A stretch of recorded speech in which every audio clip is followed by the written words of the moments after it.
one-stop sports shop, and on mixlr.com/wakeupcalldt, where you're hanging out with us. You're also with us here inside of the Cafe Kubal Studios, visible on facebook.com/wakeupcalldt, facebook.com/livenowdt, and on youtube.com/wakeupcalldt. So however you're connecting with the show, thank you so much for tuning in to Wake Up Call with Dan Tortora, where sports meets that thing called life. We truly appreciate it. And I'm here inside of the Fantasy Football Power Hour, not one of, not a, but the Fantasy Football Power Hour. I'm here with Mr. Mike Sofka of Hall of Fame FantasyFootball.com, of course, as well as the Winning Fantasy Football group that we both have on Facebook. You can check that out on Facebook at any given time by joining us for free. All you got to do is go to Facebook, where a lot of you are watching and listening right now, and you have to type in Winning Fantasy Football, and you'll find us there, and you'll have 24/7 fantasy football content, including the ability to go back and watch these videos very easily. So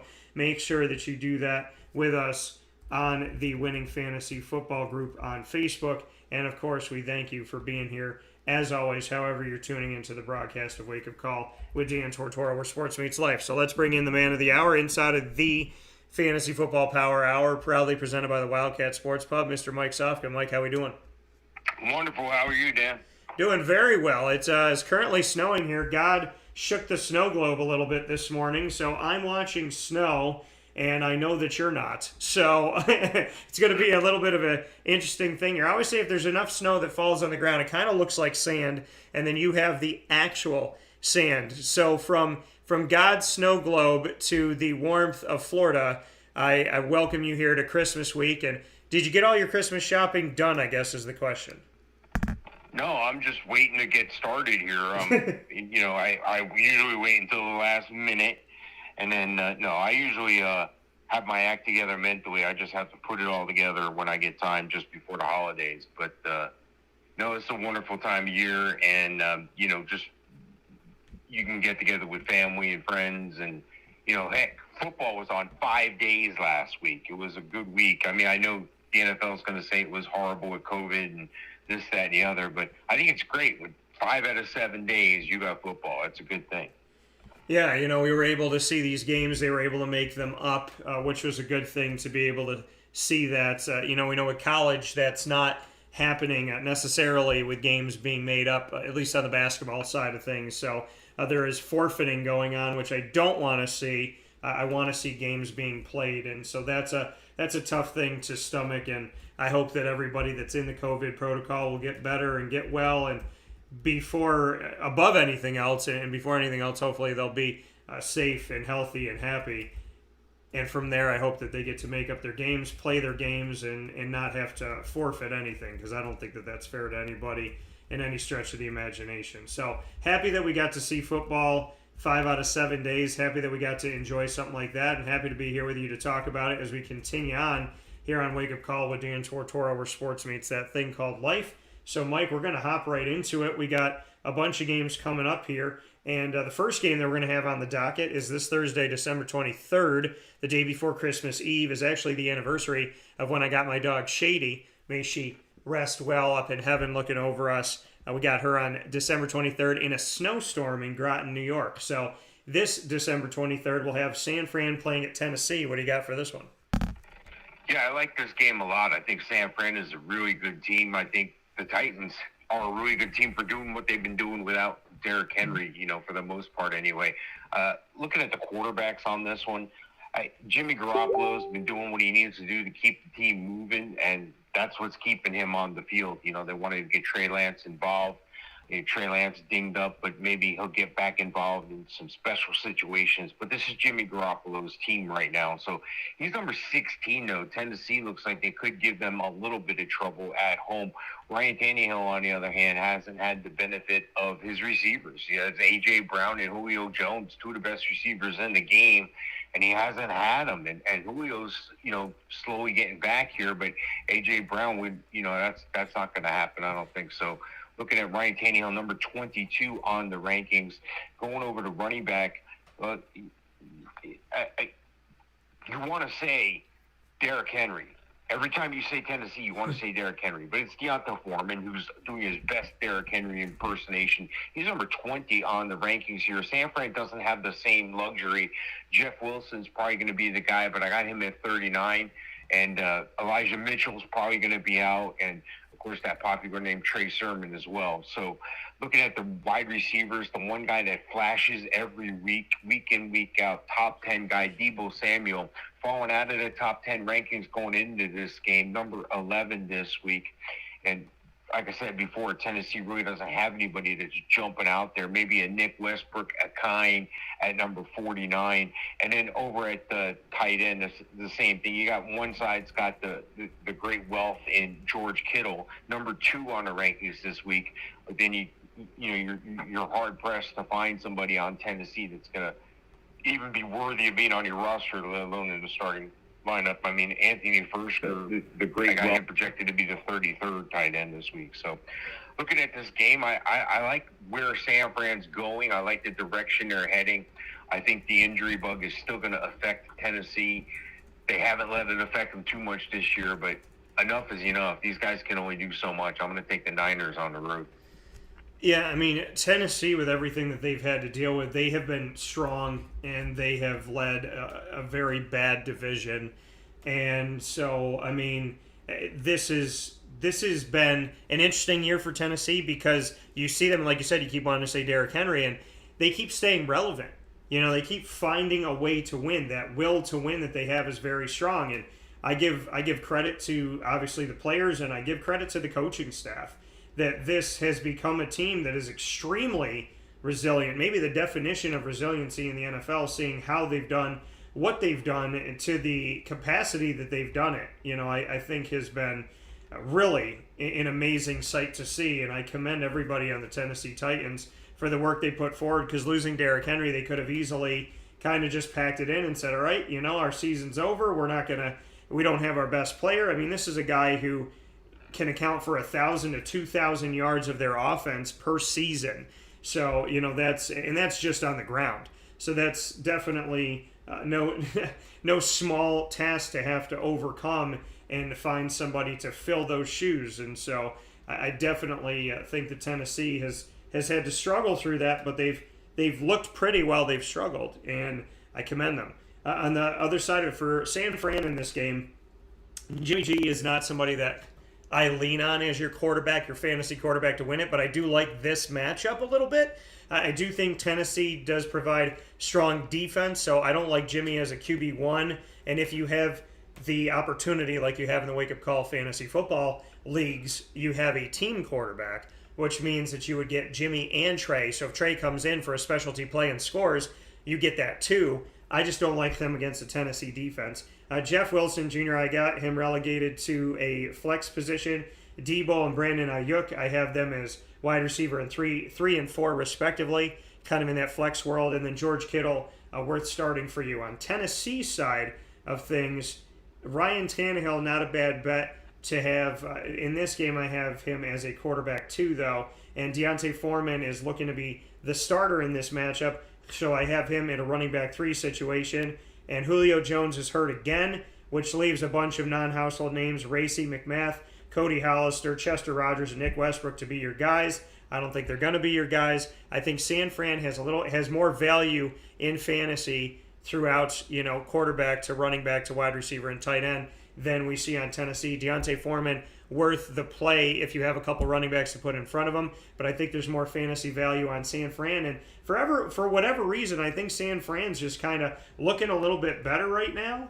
And, they're in a division that's just very interesting. The Rams and the Cardinals, the Cardinals look like the team to beat, and then all of a sudden the Rams look like the team to beat. So I think that this division could definitely put us in a place where they're pushing toward the NFC Championship game, maybe the Super Bowl. I think it's going to be good stuff here inside of the NFC West, and I'm going to pick the 49ers to win this game. I'm going to agree with Mike on this one. I just think the Niners have more, and Tennessee has done more with less, so I'm not going to be surprised if Tennessee finds a way to win, but I'm going to give the slight edge to the 49ers in this game and say that they're going to be able to take this. I think they're going to be able to run up the score here pretty good, too. I think they might get into the 30s in this matchup. Next game that we have up, Mr. Sofka, is going to be our Saturday games, which are going to be played on Christmas Day. I'm against this because I think everybody should be home with their families on Christmas. I know it's great for us to watch it. I just always think about the people having to play and coach in these games. But there's 2 games on Saturday, December 25th. Cleveland at Green Bay is the first one we got. A very unique game here to see a team like the Packers that could make the NFC playoffs very interesting, and a team like Cleveland who consistently is underwhelming, but this year has gone through a lot of injuries, which obviously has affected them. What do you have for this? Yeah, when I look at the quarterback situation, this is the tell-all of what's going to happen in this game, I believe. Green Bay is looking good at 11-3, 6-0 at home, and they're led by Aaron Rodgers. Aaron Rodgers is a Hall of Fame, caliber quarterback. He's number 7 on my ranking this week. He's usually always in the top 10, and that's something that you like to have on your fantasy team. You're probably, there's a good possibility you're in your playoffs because you have Aaron Rodgers on your team. He's number 7. I got Baker Mayfield way down on the list at number 30. I mean, he's in Drew Lock, Zach Wilson territory. So for what it's worth, looking at Nick Chubb, though, he's just awesome. Number 4 running back this week. Dearness Johnson's not Kareem Hunt, but he can fill in, but he doesn't complement him as well, I don't think. But Nick Chubb, number 4 on the rankings here. And, Aaron Jones, right there with him, number 6 on the rankings. Aaron Jones, steady Eddie guy as well. He's always in the top 10. And A.J. Dillon, I like what they've been doing, mixing him in all year long. He's worth a flex play for you at number 30 on the rankings. Looking at the wide receiver, again, Devontae Adams, just like Aaron Rodgers, class act. He would be the top receiver this year if it wasn't for the explosive year Cooper Kupp's having. Devontae Adams, number 2 on the rankings this week. And then, I'm hard-pressed to find a Cleveland, receiver that I want. Maybe a Jarvis Landry, but he's at 37, so I'm staying away there. Going to tight end, same thing, but for both teams. Now, I got Austin Hooper and David Njoku at 22 and 23, respectively. Then I have to go down a little further, 29 for Josiah DeGara. I don't think I'm going to play any of these guys in daily or anything. If these guys are my tight end, I'm probably not in the playoffs. I'm definitely going to go with Green Bay at home on this one. Yeah, the Green Bay Packers, this is a team that, like I said, is causing the NFC to be a very dangerous world right now with teams like them, the Cowboys, the Cardinals, the Rams. Obviously, the Bucs are not a team to go away as long as Tom Brady is anywhere. He's somewhere. And that says a lot about him and what he's able to do. So this is going to be, to me, a very exciting end to the season. Should be a very exciting end to the season. And not so much for Cleveland. So on the Green Bay side of things, worth the play. Aaron Rodgers, if he's able to go, he is on the did not practice list for this Tuesday due to a toe injury. But we've seen him play on one leg, like I said last week. So I do like that. Aaron Jones, knee limited participant, he's questionable. A.J. Dillon's value has gone up this year. Finally, my guy from BC, who I've been talking to you about since he was playing in college and watching him live in games against Syracuse. A.J. Dillon, a very strong player. And I think that, the more we get to see him utilized, the better. And I think it's good for fantasy to see them both. If Aaron's not 100%, he has even more value, speaking of A.J. So they're both worth the play. Aaron Rodgers worth the play. Devontae Adams as well. Alan Lazard's back healthy, but I have him as a low flex for you right now, probably in a wide receiver 4 situation. For the Cleveland Browns, so many players are hurt. Kareem Hunt, Baker Mayfield, Jarvis Landry. Really, it comes down to play Nick Chubb. And because Nick Chubb is one of the only guys that's out there that is healthy and can play, you got to key in on him. He's able to do some really good things even when people do key in on him, which makes me say play him anyways, but he's still in a situation where it's very difficult in Cleveland to see all these injuries and all this stuff happening. I'm going to pick the Packers, but I do think that Nick Chubb is still worth putting out there. I can't see you putting him on your bench, especially here in playoff time for us inside of fantasy football. So I'd have to say play him, but the Packers definitely have more to go with. The other game that we're going to see on Christmas Day, Indianapolis at Arizona. Mike, what do you got? Yeah, I like this game a lot. I'm really looking forward to watching this game. I think the Cardinals are better than their last performance there. That was a stinker against Detroit, but that happens, I guess. 10-4 they are, and at home they're only 3-3 though. And the Colts play well on the road. They're 4-2 on the road. This one, the odds makers have it at Arizona, given 1 point right now. That line may move, I think, as we get closer to the game. And this COVID situation sneaking up, biting a bunch of teams. I'm not wishing it happens, but you got to watch your fantasy rosters daily, because you never know when one of these guys is going to pop a test and one of these guys is going to be out. Can he get back in time for the game? Do I need to make a move right now? You don't want to. You've had a great year. You're in the playoffs. You don't want COVID to derail your whole thing here. So just look at your stuff every day. If you're not, you probably are if you're in the playoffs. So looking at Indianapolis here, this is a tale of two different quarterbacks as well. Carson Wentz, I got number 20 on the rankings. And then, on the other side of the ball here, Kyler Murray's Kyler Murray. I mean, he's just awesome. He runs around. He makes things happen. He's number 5 on the quarterback rankings this week. At running back, James Conner's been doing well since Chase Edmonds has been out. Chase Edmonds slowly getting back. They're going with the hot hand. James Conner, number 13 on the ranking this week. And then, a little further down in the 30s is where I got Chase Edmonds at number 34. On the other side of the ball, though, you got the man, Jonathan Taylor. We talked about Derrick Henry being out. What a shame that was. Can you imagine the race we'd be having here? I guess Derrick Henry would be over 2,000 yards by now, but Jonathan Taylor looking to hit that mark as well. Jonathan Taylor, number 1 on the running back rankings this week. Going over to wide receiver, Michael Pittman's the number 1 target, 19 on the rankings for Indianapolis. There's a tremendous drop-off after that. And then for Arizona, I got Christian Kirk, seems to be the number 1 guy, number 22 on the rankings. And it looks like, A.J. Green at 154 years old, checking in at number 39 on my rankings this week. Going over to tight end, well, not so much. They had high hopes for Kylan Gleason making an appearance from Indianapolis. Mo Alley, Cox, Jack Doyle's been hurt. They get a lot of nothing at a tight end, and it's disappointing because they have several that can play tight end. Well, on the other side of the ball, Arizona went out and got a tight end this year. Zach Ertz, number 7 on the ranking for tight ends this week. I'm looking at Arizona to win this game at home in a close one. Yeah, Arizona has been a team that has obviously not been on the winning side of things in recent history. And it does cause some concern, obviously, to Arizona fans out there as to what is going on and where are they truly at in their season right now. A team that was commanding, and I didn't feel comfortable. I felt like it was shaky to see Arizona as the top team in the NFC because I just didn't believe that. I wasn't buying that. Not right now, that they're the best team in the NFC, and they've shown that they're not currently. Could they get up there? Yeah, they can move themselves back up there, but they got a very, very difficult division with the Rams right there with them. And looking at what they've done here, they're 2-2 in their last 4 games. They lost to the Rams 30-23. They lost at the Lions 30-12 as the Lions are trying their best bet to not have the number 1 pick and give that up to the Jaguars.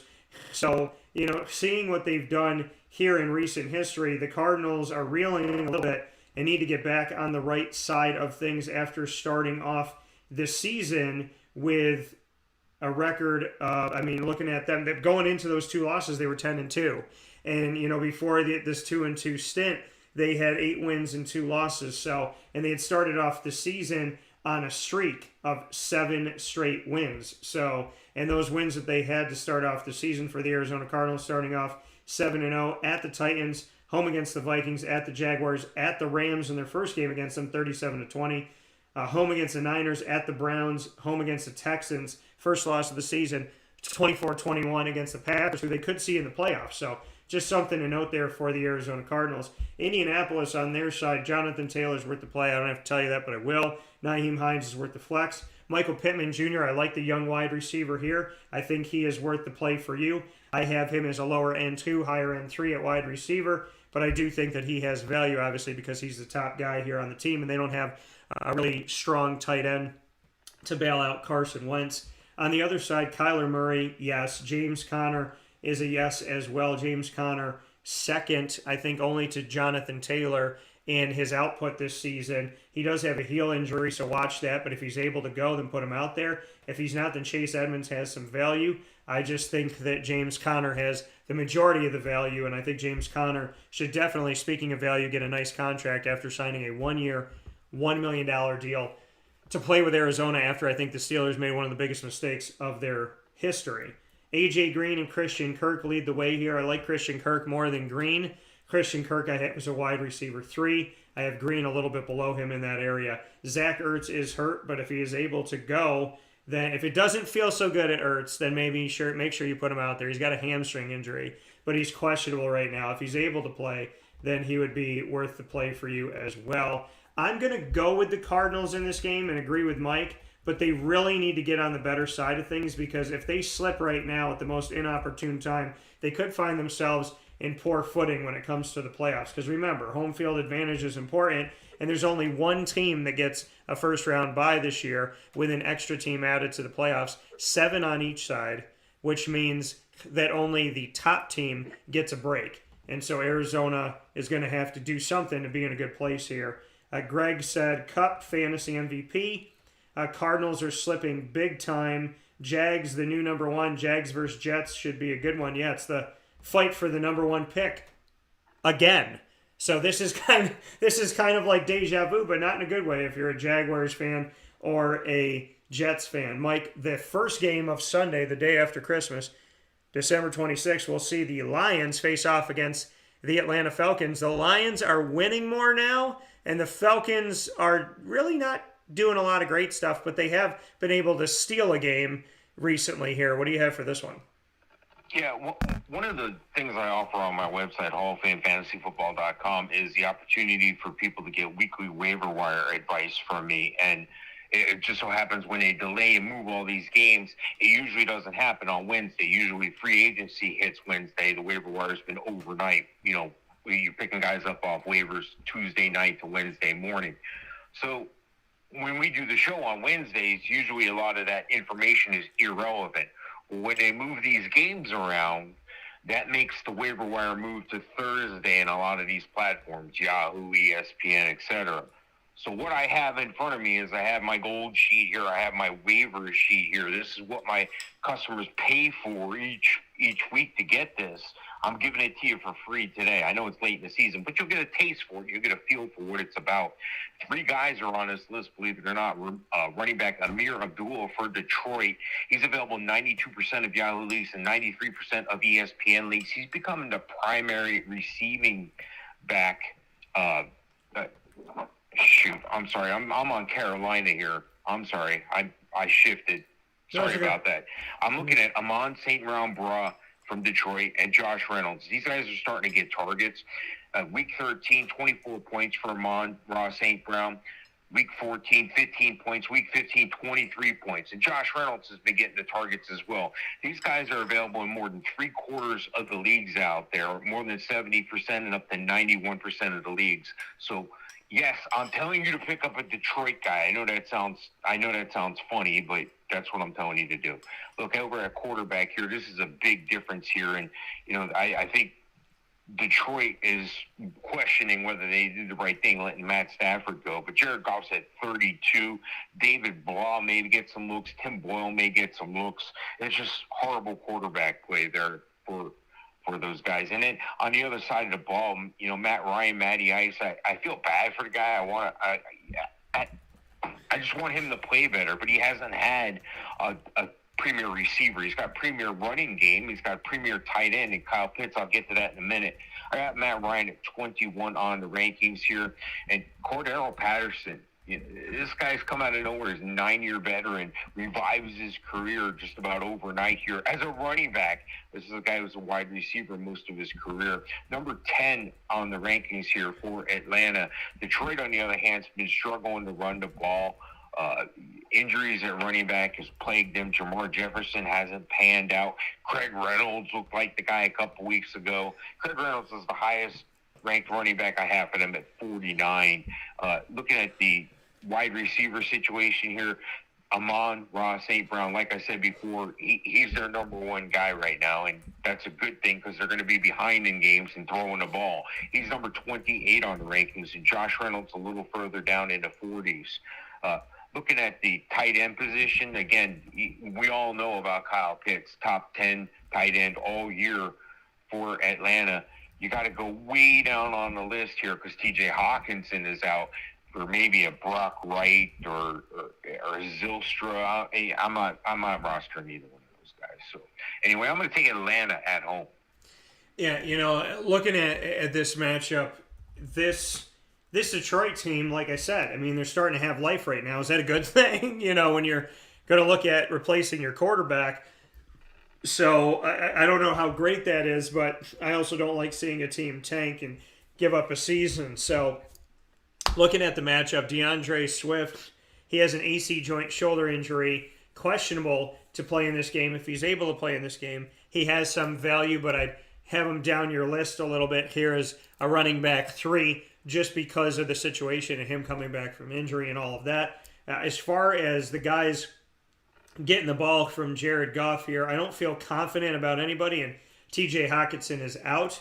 So Amon-Ra St. Brown or Josh Reynolds, if you have to go deep flex, if you have to go to the waiver wire like Mike was talking about, free agency, got a bunch of guys injured or COVID protocol, then I can understand maybe putting one of those guys out there. But DeAndre Swift has the most value if he's able to go. On the Falcons side of things, Cordero Patterson getting it going here. Flex-wise, he can help you out. Kyle Pitts good out there as well. And Russell Gage is a wide receiver 4. Not a ton of fantasy value in this matchup. And the Lions are doing enough. They're really doing enough.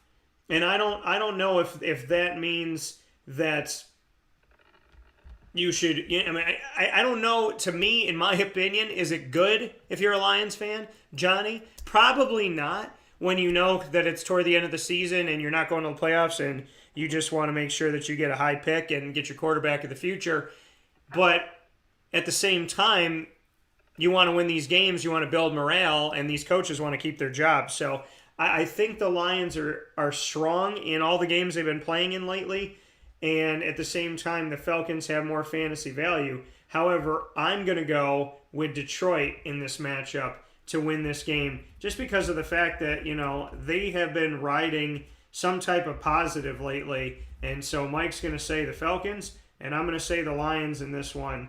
And I just feel like the Lions are going to be able to do enough. They've been able to come on here as of late, which is a positive sign for the future. So I say good for them, and I hope the best for them as they step forward. The next one that we have up here, Mr. Sofka, is going to bring us to Baltimore at Cincinnati. What do you got? Yeah, Baltimore's in a lot of trouble. They're reeling. They're losing games they shouldn't. They're going for 2 all the time and not making it. And Lamar's hurt. Yeah, I think the injury to Lamar is more toward a high ankle sprain, but they're and not a welcome playing. here to wake-up call with Dan With the minimal information that's available.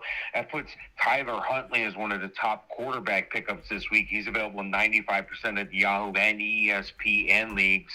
And yeah, it's a shame because Baltimore looked like they were running on all cylinders early in the year. On the other side of the ball, Joe Burrow's going to check in at number 12 on the rankings. I really think Lamar's not going to play. Okay, I think Tyler Huntley's the play there, but he's number 23 on the rankings. And then Joe Burrow, he's going to have a good game here to Ravens give up some passing yards. Joe Burrow's going to finish number 12 on the rankings this week. On the other side of the ball, for one of the top rushing offenses in the league, I can't really play anybody from the Ravens. I mean, maybe a Devonta Freeman at 31 on the rankings, or Latavius Murray at 55. And then on the other side of the ball, they're having problems with Joe Mixon and his ankle. I think Joe Mixon's not going to make this game. I think it's going to be Samaje Perine, who happens to be one of the top running back pickups this week, available in 87% of the Yahoo leagues, 91% of ESPN leagues. Watch for Friday's practice for an updated status on Joe Mixon, but go ahead and get you some Samaje Perine right now. It's good to have flexibility the weekend of the playoffs. Good to have too many players. And guess what? If he's on your bench, that's okay. He's not playing against you scoring points. So you gotta think all avenues here. It's the playoffs. It's one and done. So you gotta do like the NFL coaches do. You gotta adjust. Going over to wide receiver here, this is where the big difference is. Marquise Hollywood Brown, a number one wide receiver for Baltimore at number 10 on the rankings. But Jamar Chase, what a year the young guys had. He's number 8 on the rankings. And T. Higgins climbing back up the rankings, too. He's at number 21 this week.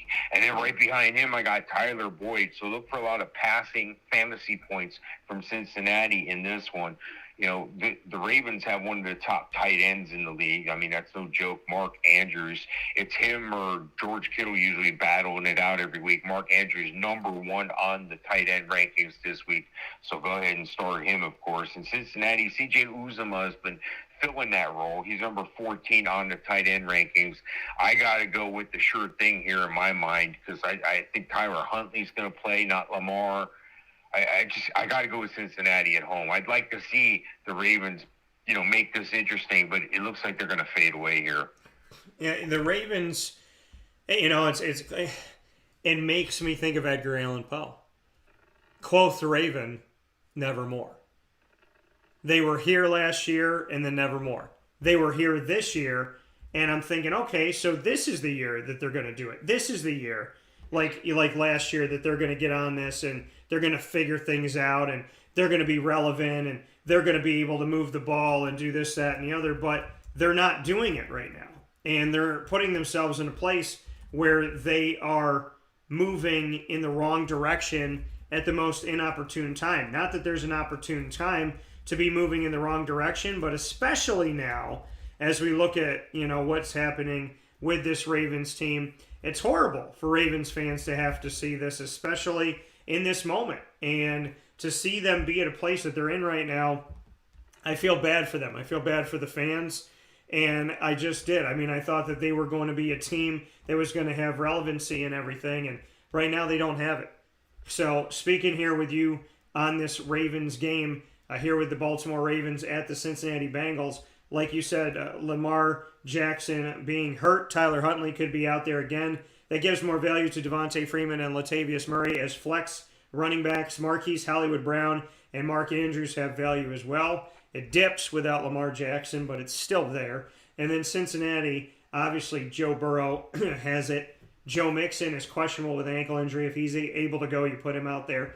Jamar Chase above T. Higgins, but I like them both. And C.J. Uzomah is not bad at the tight end position to put out there as well. So there's a lot of value on Cincinnati's side, and I'm going to have to lean on Cincinnati and pick Cincinnati. I'm sad for what's happening to this team. I feel bad for the Ravens situation, but the way it looks right now is that the Ravens are falling away while other teams are trying to find their footing, and I'm going to pick Cincinnati to take care of this one. The Rams at the Vikings, Mike, what do you got?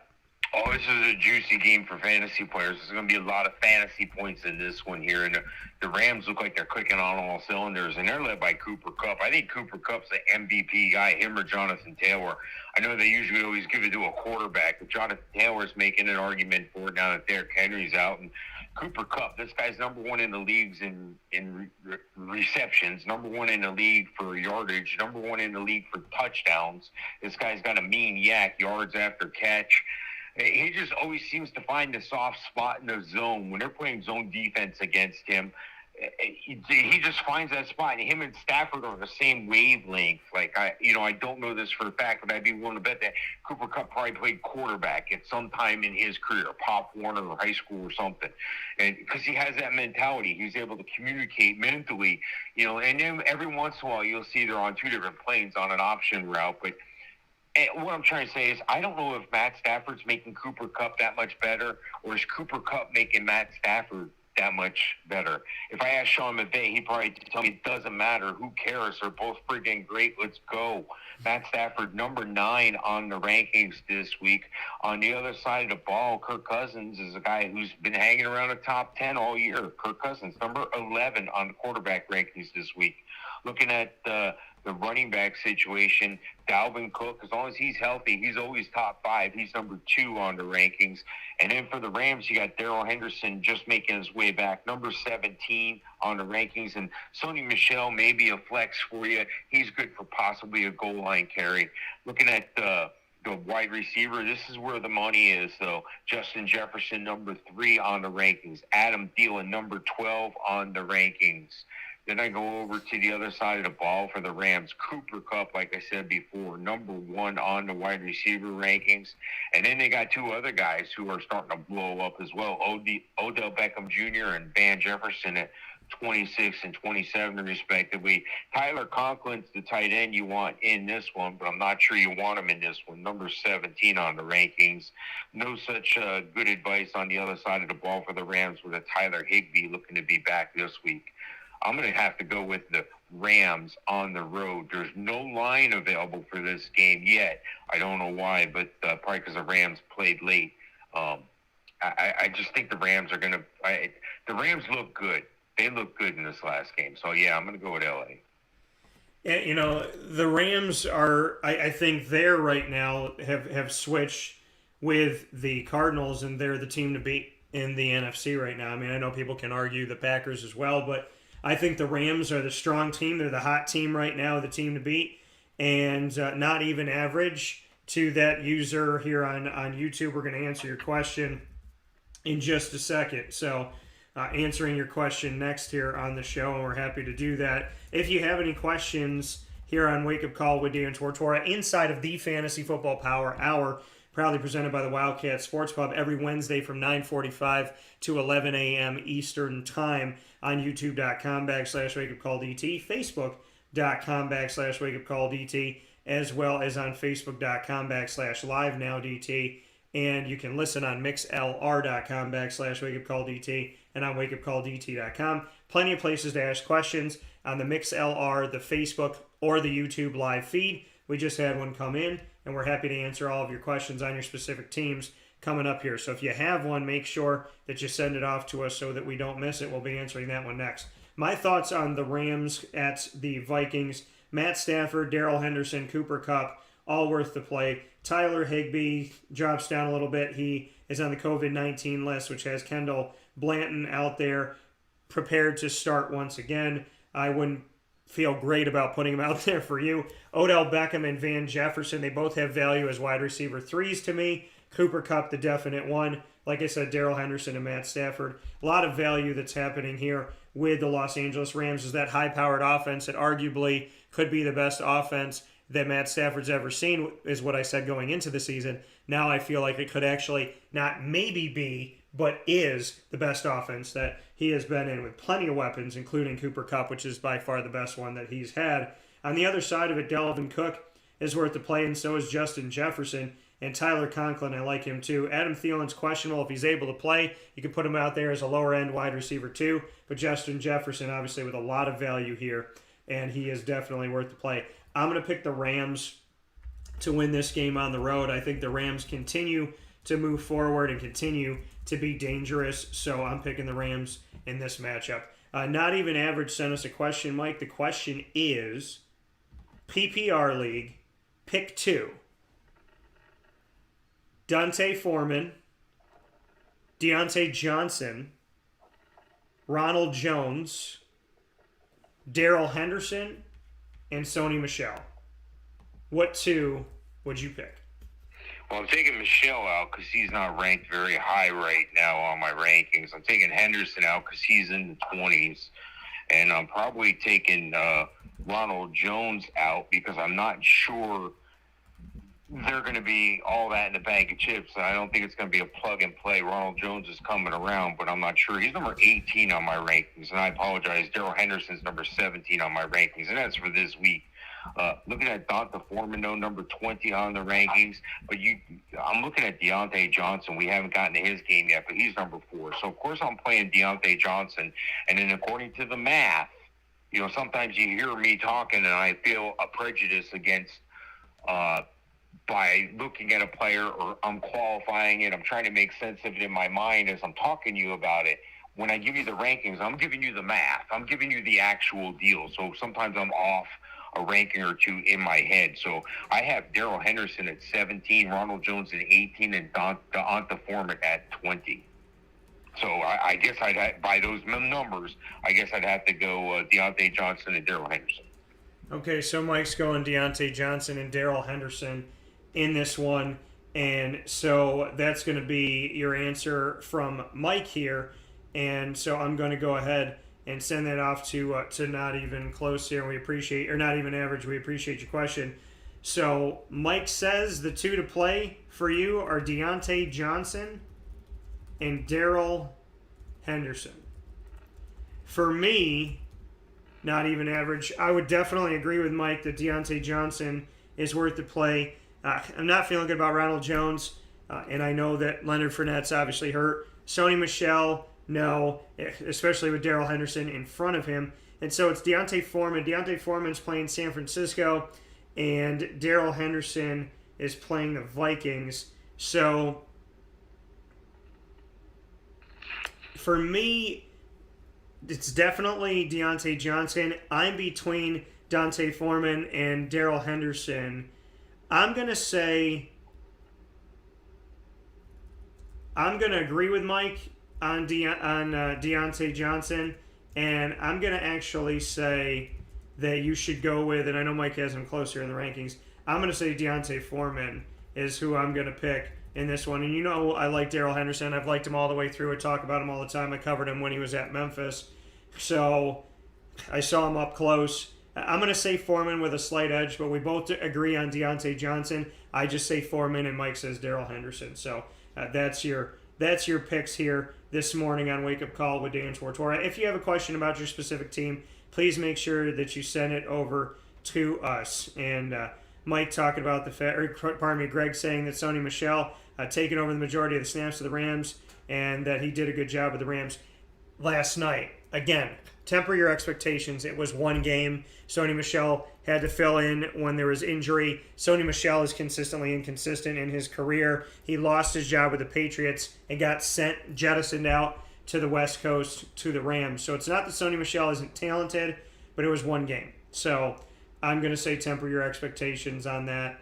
And Darrell Henderson was nursing his way back. I mean, he was not fully back yet. If you remember, a couple weeks ago, he wasn't even on a field. So what the thing to do now is, even though they feel Darrell Henderson was back, they wanted to see that, and they're going to do that in a controlled situation. In baseball, they call that a pitch count. So yeah, he got out touched on a snaps. That's going to flip back again this week to the way it was before. Darrell Henderson will take over being the number one back. Yeah, and Sony Michel had a good game. Let's see what he can do from here. Darrell Henderson this season has finally taken over the rights to that starting job, and I don't think he's going to give it up anytime soon, willingly. Buffalo. When Cam Akers comes back next year, he is. We'll see, because Cam's another guy that needs to stay healthy too. So Great. Next one up here, we have Buffalo at New England. What do you got? Yeah, this is a story of two quarterbacks going in opposite directions. Josh Allen's been near the top all year. He's number one on my rankings this week. Josh Allen, number one. Mac Jones, they're struggling a little bit to get things moving, and Buffalo's no slouch on defense. Mac Jones, number 27 this week. Devin Singletary, they keep trying to write this guy off. They keep trying to push him out. He keeps getting hurt. Matt Breida looks like the guy. Zach Moss looks like the guy. And everybody gets hurt, and nobody's hurt, and nobody can run the ball. It's a mess. Devin Singletary is your best bet, though. Looks like they're going to stick with him. 23 on the rankings again this week. On the other side of the ball there, New England's been having trouble staying healthy as well. Damian Harrison looks to be back this week.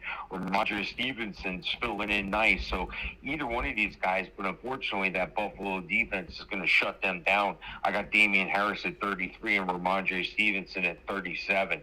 And, New England got to taste their own medicine. 2 weeks ago, they won a game by rushing the ball 3 times. And then this past week, that's what the Colts did to them. They rushed the ball they passed the ball 3 times. I mean, and it's, if you have a rushing attack like Jonathan Taylor, why not, So anyway, going over to Buffalo and New England again at wide receiver, Stephon Diggs, of course, top 10 receiver all year, number 6 on the rankings. Gabriel Davis, he's on the waiver upgrades this week. If you don't have this guy, go out and get him. There's a chance Cole Beasley might be out. And Gabriel Davis has been performing anyway. Week 13, he had 11 points. Week 14, he had 15 points. Week 15, he had 25 points. He's available in 81% of Yahoo leagues and 87% of ESPN leagues. This is a guy you're going to want. I got him ranked at number 17 on wide receiver ranking this week. Go get you some of that. Then on the other side of ball, though, I'm really struggling to find somebody that I want to start. I don't think I'm going to start Kendrick Bourne or Jacoby Myers. Those guys are ranked in the 40s for me this week. Dawson Knox gets it done when he's on the field. He's climbing his way back up the charts. Number 6 on the rankings. And on the other side of ball, I just really don't have maybe a Jonnu Smith, Hunter Henry. These guys are spotty. Hunter Henry I got ranked at 10, but in my gut I don't feel that high about him. But now watch the guy go out there and get 4 touchdowns. Look, I'm going to take Buffalo in this one. Yeah, Buffalo played a stinker a couple weeks ago when they went up against the Patriots, losing. It was 14-10. I believe that the game ended up ending there, and we got to do a live show on site on location. Very excited about that. Got to hang out with the Bills Mafia and the Bills backers, so shout out to all of them, and much love to each of them. Got to give some free Bills swag out as well, so definitely appreciated the opportunity to be able to do that. So a shout out to the Bills fandom, and appreciate y'all. So with that being said, this is a game that Buffalo's got to get back. They got to figure out a way to split this series. They don't want this to come back and bite them. They put themselves in a terrible situation. At the time, New England was 8-4. They were 7-4. New England getting the victory. They could have both been in a situation. They could have, obviously switched that head-to-head, would have put them in a prime position to move ahead of the Patriots, but by losing to them, put them farther behind, which is something you don't want to do, especially now, especially toward the end of the season, to have them leading your division. So a very dangerous situation for them to be in here, and they're going to have to figure that out. Speaking of the Buffalo Bills, Buffalo, I got to put Josh Allen out there. He's a guy who's underwhelmed repeatedly, and I'm just hoping that whatever funk he's in, whatever's going on, whatever bad cosmic brownie he ate, that there's some way to right this ship, and Doctor Strange can Scooby-Doo this crap, and we can get in a better position here. Josh Allen, I do have him out there. Stephon Diggs, Dawson Knox, I have him as a lower end 1, at tight end, higher end 2. And Devin Singletary, if you got to play him, you put him at a flex. If you're relying on him to win your fantasy playoffs, you are not in a good position. On the other side of it for the Patriots, Ramondre Stevenson, he's a rookie. I thought he would step up. I like him because I was not sold on any other guy that they had. I'm happy that he's out there. I like him in a running back situation where you can have him as a lower end 2, higher end 3, probably a 3 at running back. Hunter Henry worth the play as well. And I know Jacoby Myers and some of these guys might help you possession receiving wise, PPR. Jacoby Myers could help you on a lower end at wide receiver for that. It's hard for me, Mike, to think that there's any way that we can see this game go on the side of the Bills. It would be so easy to pick the Patriots, especially with them being at home and besting Buffalo in Buffalo. But I'm going to give the Bills a slight edge. This is my hope for Buffalo. If they lose this game, they may lose all control. And good for them that the Ravens have fallen down the well quicker than they have, but they really need to figure this out, and they need to figure this out quick. So with that being said, I'm picking Buffalo, but I'm picking Buffalo very consciously understanding that this could be the beginning of the end for the Bills this season. They need this game very, very much so, and they're going to have to figure out a way to get it done. With that being said, we're going to take a step aside on Wake Up Call with Dan Tortora, where sports meets life. When we come back, Mike and I will continue the Fantasy Football Power Hour, not the Fantasy Football Power Hour, proudly presented by the Wildcat Sports Pub, 3680 Milton Avenue in Camillus, New York. Open 7 days a week for your pleasure to go in there and dine in, as well as takeout and delivery by calling 315-487-2222. That's 315-487-2222. So make sure that you get in touch with them either by takeout, delivery, catering, by having your party there at their special massive room with their huge TV and stage, and of course to go to their bar and restaurant as always. And I was there yesterday having a nice dinner with my buddy James. So shout out to the Wildcat Sports Pub and for everything that they bring to our community. We love you and we appreciate you, led by Danny Tome and the team. So with that being said, we'll take a step aside. We'll be back inside the Cafe Kubal studios with plenty more from the Fantasy Football Power Hour Week 16 of the 2021-2022 NFL season.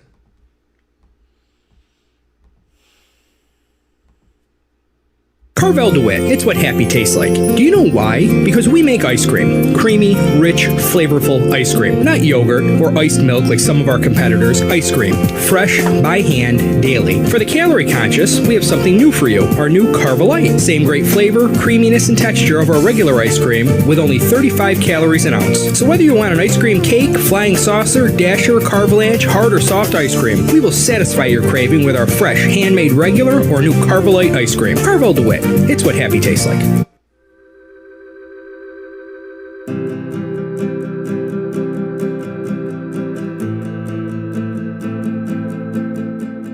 Cafe Kubal offers same-day local delivery of our products, offering no delivery charge for Onondaga County.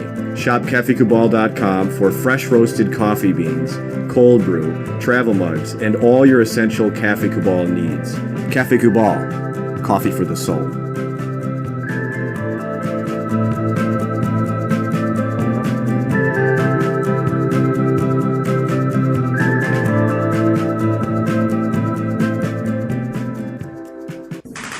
The Wildcat Sports Pub in Camillus, New York is located on 3680 Milton Avenue in the Home Depot Plaza. It is your family-friendly sports bar and restaurant. Folks, some sports bars aren't family-friendly. Some family-friendly restaurants are not sports bars. The Wildcat Sports Pub in Camillus, New York is proud to be both.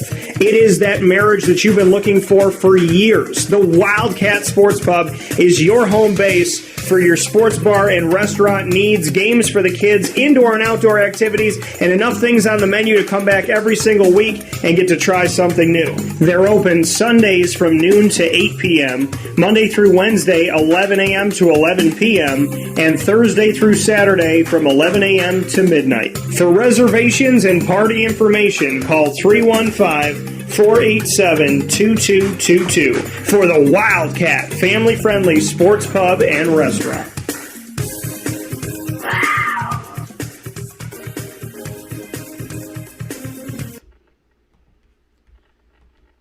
Welcome back here to Wake Up Call with Dan Tortora on wakeupcalldt.com, your one-stop sports shop, and on mixlr.com/wakeupcalldt. You're also here with us inside of YouTube and Facebook live feeds, facebook.com/live-now-dt, facebook.com/wakeupcalldt, and on youtube.com/wakeupcalldt, all inside of the Cafe Kubal studios, right here where sports meets that thing called life. We're here in the Fantasy Football Power Hour, proudly presented by the Wildcat Sports Pub on 3680 Milton Avenue in Camillus, New York. Plenty of games left here on the docket, and I feel like Mike and I have talked about almost all of them, but we've barely gotten even, I don't even think we're even halfway, and that just goes to show the depth of conversation that we want to have with you here on Wake Up Call with Dan Tortora. So plenty of conversation being had, plenty of information being shared with you, and if you have a question on your specific team, specific league, specific roster, come to us and ask your questions here in the YouTube live feed, the Facebook live feed, or the MixLR live feed, all with the /wakeupcalldt.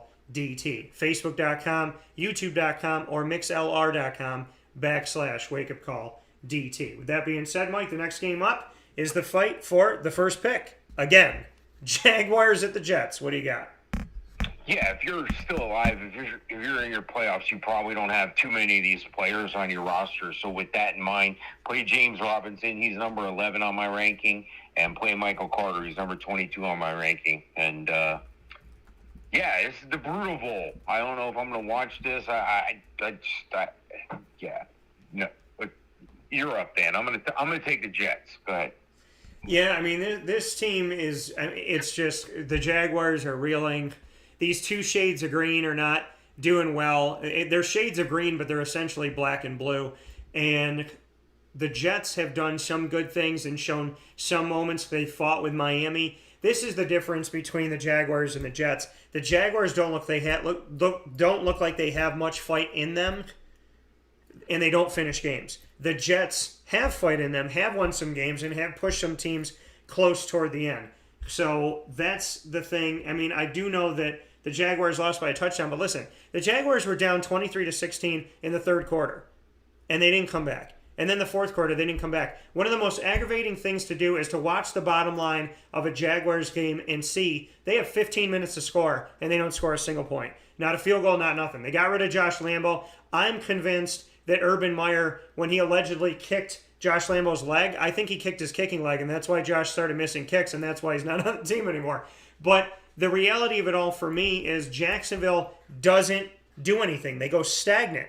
They just, when they're down, they stay down. When the Jets are down, we've seen it. They've made games interesting. Even if they haven't won a game, they've still pushed toward the end. So I'm going to pick the Jets in this one as well because of the fact that the Jets don't die. Where the Jaguars, it doesn't matter how close they are, it doesn't matter how long they have to score one single point, they can't seem to do it this year. And so I can't pick them to win any game, especially if they're down, because they stay down and the Jets try to stay up. The Jets are trying to take off. The Jaguars have been declawed.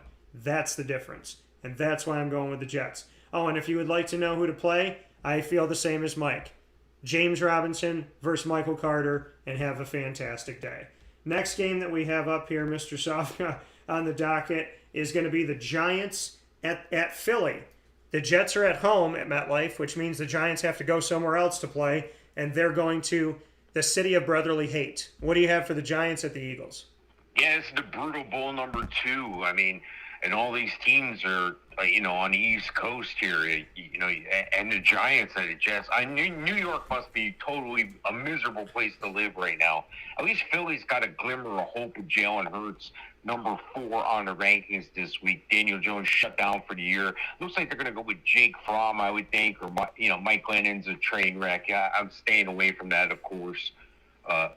Looking at the running back situation, Saquon has been hurt most of the year. He's number 15 on the rankings. He'll get you some points.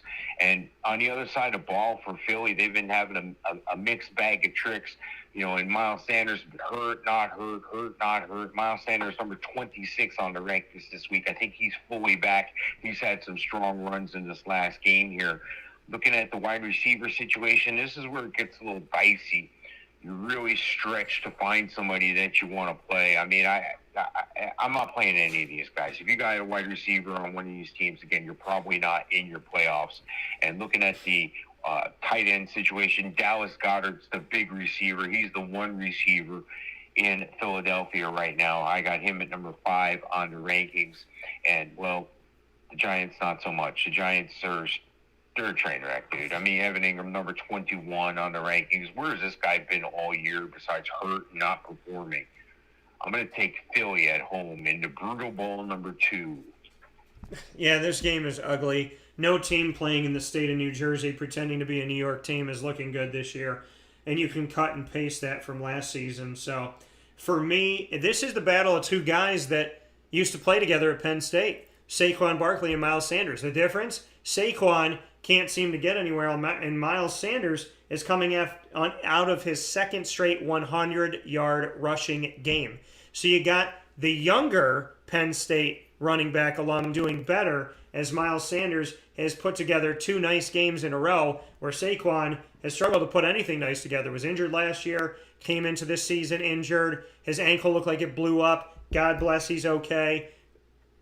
But this offensive line and him, they're not doing anything. And like I said before and prognosticated, I do not believe Saquon is going to be in MetLife after his rookie contract. I don't believe Saquon Barkley will be signing an extension with the Giants. I think he'll be running out of there as fast as he possibly can, which isn't that fast lately, but hopefully a change of scenery will be good for him. Saquon is worth the play, but I have him as a running back 3 in this matchup. I don't like anybody else on the Giants. For Philly, I like a lot of them. I like Jalen Hurts, Miles Sanders, Devontae Smith, and Dallas Goedert in this game. I like Dallas Goedert the least, and Jordan Howard's a good flex guy. Plenty of value on Philadelphia, and you might be able to pick up some of that, like maybe a Jordan Howard or a Dallas Goedert if somebody decided to drop him off. So I'm picking the Eagles going away in this one. This could be 33-9. I feel very good about Philadelphia's chances in this one, and that's where I'm going. Tampa Bay at Carolina, Mike. What do you got? Yeah, well, this is a sticky situation for Tampa. They're coming off that embarrassing shutout. They're coming off an embarrassing loss. Fortunately, they're going to Carolina, and Carolina's just not very good. They're led by Cam Newton as of late, and they're 2-5 at home. The Buccaneers trying to get back right, 10-4. Tom Brady doesn't usually lose 2 in a row, so I like Tampa in this one, of course. But breaking it down, Tom Brady number 6 on the rankings this week. Cam Newton, the only reason why he's relevant because his play's been stinking it up. When they do sniff the goal line, Cam likes to call his number. Cam likes him some Cam. He's at number 19. Looking at the running back situation, we talked about Ronald Jones earlier. Number 18 on the rankings, Fournette looks like he's done. So it's going to be the Ronald Jones show. Again, number 18 this week. On the other side of the ball, this is where I started to give that away earlier with Amir Abdullah. He's one of the top pickups this week, available 92% of Yahoo leagues, 93% of ESPN leagues. He's the primary receiving back right now, okay? He's outdone Chuba Hubbard in that respect. Put your mind in the game here for a second. Who's going to be winning this game most of the game? The Bucks. That means they're going to be passing the ball. The passing down back is the guy you want. That's why you want Amir Abdullah. This is an excellent, cheap play on DFS, so you can afford all the high-dollar players. Get you some Amir Abdullah in daily this week. Amir Abdullah not as well as, the aforementioned here. You can't play him in maybe as a flex, okay, in your season long. If you're in the playoffs and you got a spot or somebody's hurt or somebody has COVID, maybe he'll be a flex fill-in for you, okay? But don't expect too much. But in daily, yeah, he's the guy right there for you. Looking at the wide receiver situation, well, you kind of feel bad for the Bucs with Chris Godwin going down. Antonio Brown is going to sparkle in that. He's going to step right in. He should be back. I got him number 5 this week. Mike Evans still dinged as well. Looking at the tight end situation because, well, who are you going to play? DJ Moore from Carolina. He's going to have, 3-4 receptions and 60 yards, maybe a touch. I'm not going to do that to you. But Gronkowski, number 3 on the tight end rankings this week. Other side of the ball, Carolina, not so much. I'm taking the Bucs big in this one. Yeah, Carolina is going to make this game interesting, and I think this game is going to be close. You may think that I'm crazy, but Tampa, look at what they've done. They lost to a no-Brady New Orleans Saints. They lost to the Washington football team, who plays 3 different quarterbacks a season. And they're still relevant, and they still have 10 wins. It doesn't make any sense. See, this is how the world works. Tom Brady and Bill Belichick are never out of it. They're almost never out of it. Bill Belichick last year, even when he was out of it, you're like, is he really out of it? Because you thought that he wouldn't be out of it, that somehow, some way he was going to do it. It's kind of like the Electoral College. You think okay, he's lost 10 states. However, is there a way for him to still win by 1? That's how Bill Belichick is. It's how Tom Brady is. I think this game's going to be close. I think this game can get into the high 20s, maybe 30s. That's how I see it going. I'm going to go with Tampa, but I'm not going to be surprised if Carolina wins. Tom Brady worth the play in this one. Bunch of guys hurt in this. Chris Godwin right now is on injured reserve. Mike Evans is questionable with a hamstring injury. Antonio Brown is questionable with an ankle injury, which leaves Tyler Johnson and Scotty Miller. Scotty Miller, a sneaky little flex to pick up this week because he did some good things last year in their Super Bowl run. Scotty Miller, not a bad bet for this week. Rob Gronkowski, even more value, and so does Cameron Brate have because of the injuries to the wide receivers. If Mike Evans and Antonio Brown are able to go, Mike is a 1, Antonio is a 3, but they're still worth the play. And then Ronald Jones I don't trust, so I'm not putting him out there. On the other side of it, like Mike said, and we've said it for years, Cam Newton loves himself some Cam Newton. He wears number 1 because that's the first option in his mind all the time. So I would say that Cam is worth the play for you in this game. Chuba Hubbard and Amir Abdullah. Amir, yes, a flex, a running back 4. Chuba Hubbard I have as a lower-end running back 2, high-end 3. DJ Moore, worth the play, and outside of that, I got him as a lower-end 2 and nobody else. Like I said, I think Carolina's going to make this closer than you want it to be, but I'm going to pick the Tampa Bay Buccaneers, fully understanding that I could be coming to you next week and saying, wow, I can't believe the Tampa lost to Carolina. Next one that we have up, Mr. Sofka, is going to bring us to the Chargers at the Texans. The Chargers, a team trying to reignite themselves, recharge their battery, if you will. The Texans only look better than Jacksonville because Jacksonville is awful. Your thoughts? Yeah, you're absolutely right. They're horrible. They're 1-6 at home as well, but that's because they're 3-11 as a team. The whole train wreck situation, I think, started when they let DeAndre Hopkins go. But I think, the ability for them to just survive looked like they were going to be able to survive. Well, then their quarterback does what he does, and now they're a train wreck, changing coaching and all that stuff. And Chargers look like they're going in a good direction at times. They've stubbed their toe here and there. But they got a great quarterback in Justin Herbert. Number 2 on the rankings this week. Davis Mills are probably on the other side. You're not playing that cat.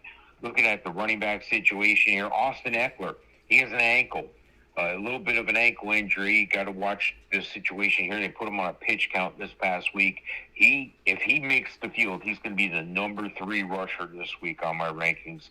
Houston gives it up against the run. That's why you might want to pick up a guy like Justin Jackson in case they still have Eckler on a pitch count for the long stretch run here. Justin Jackson available in 94% of Yahoo leagues, 93% of ESPN leagues.